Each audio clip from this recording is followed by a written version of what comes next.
coral charm peony is iconic in its variation of pale peach through to deep coral petals. It can be quite hard to achieve this gradient in a realistic way using off-the-shelf paper colours, so I like to paint my petals to create a more realistic paper flower. In this video, I'm going to show you how to create a gradient and ombre effect to colour your petals using acrylic paint. If you haven't already seen the full Coral Charm Peony tutorial, make sure to check that out for the step-by-step process how to make the flower itself. You'll need some acrylic paints in white, yellow and cardamom red. That basically just means more of an orangey red than a pinky red. While you're grabbing your paints, a green is also useful for the leaves later on. An artist paintbrush, a jar or a cup of water, and something to protect your workspace. I just used printer paper. And then either a paint palette or a plate. I have this Stay Wet palette that I love. I am always interrupted by one or both of my kids while I'm painting, so I like to use this palette to keep my paint wet when I have to keep stopping what I'm doing, and then I can just come back to it whenever I like. I will put a link to it in the description box below if you're interested. Our petals are going to start as a light peach in the centre of the flower and then gradually get darker until we have a deep coral on the outer petals. We're also going to create an ombre effect on each petal, so the top of the petal will be lighter than the bottom of the petal. Lay out your petals by number. So I just write the number next to them on the printer paper, just so that they stay organised. Start by adding small amounts of paint to your palette, leaving a gap between them. You want roughly 1 part yellow, 2 parts red and 4 parts white, but that doesn't really matter too much. Just keep these amounts small for now and we can add more later. Dip your paintbrush in water and then create a little wet patch on the palette. Then pick up some of the white paint on your brush and mix it in, followed by a little bit of red. Only do this a little bit at a time. You really don't need a lot to change the colour quite dramatically. Mix all this together and then dip your brush in the water as you need to, so that the paint is relatively thin and easy to mix. Keep mixing, adding in more of the white so that you have a larger amount of paint to work with, adding in tiny amounts of red and yellow until you get to a pale peach colour. If your paint is looking quite pink, add in more yellow. If it's looking quite orange, then add in more red and then white. Just remember to do a very small amount at a time.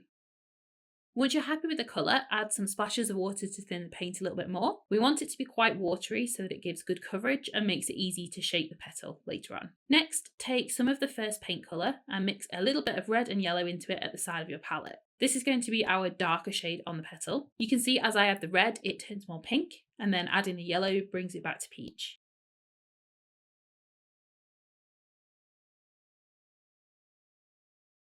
Dip your brush in the water, but don't clean it.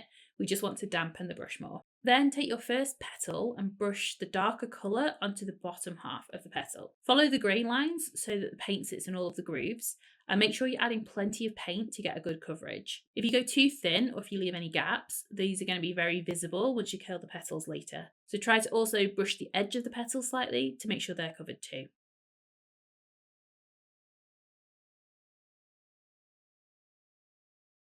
Dip your brush in the water again and then start to blend the paint higher up the petal. So this is just going to be almost a watered down version of the darker colour. Then take some of the lighter colour and paint that onto the top half of the petal. You can blend the two colours together on the paper as you're working. Because the paint is quite thin, they should blend quite easily.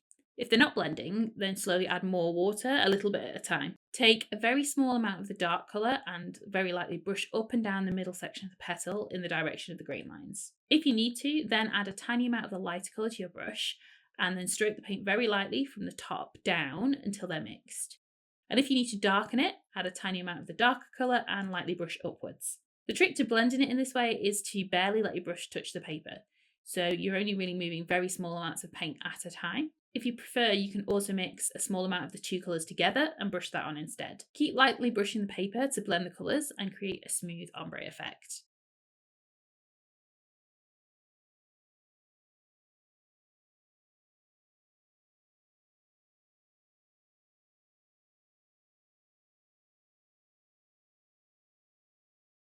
The other way you can do this is to paint the whole petal in the darker colour and then go back in with the lighter colour and blend from the top down.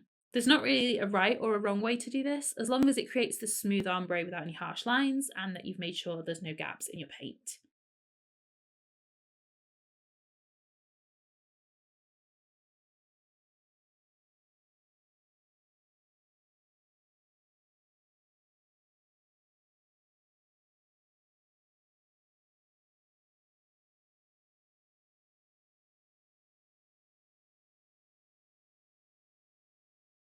Once you've mastered the technique, the process is the same for the rest of the petals. You just need to get slightly darker with each of the groups of petals. So, for example, all of the number 3 petals should be very similar to each other, and then the number 4 petals should be similar to each other, but slightly darker than the number 3s.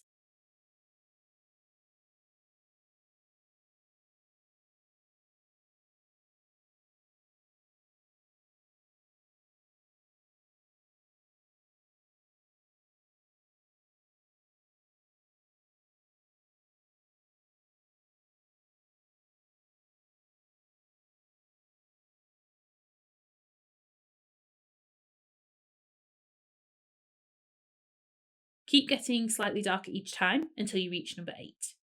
For 8 and 9, we want to use the same colours because that's going to create our outer petals that will all be seen together on the finished flower.